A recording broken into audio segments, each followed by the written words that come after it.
Deuxième famille, muy la famille Dia, muy deuxième famille. Ne loolu chaque jour da koy répété. Ne yéen ñi toog fi yëpp nag ay cher ngeen.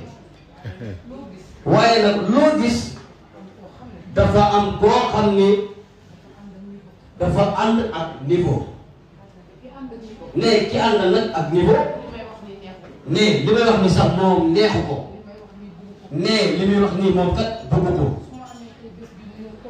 Ne su amee bés bu mel nii mu ñëw toogal ko fii ci kilifa boo xam ne ku ne xam ne ni mu toll ci réew mi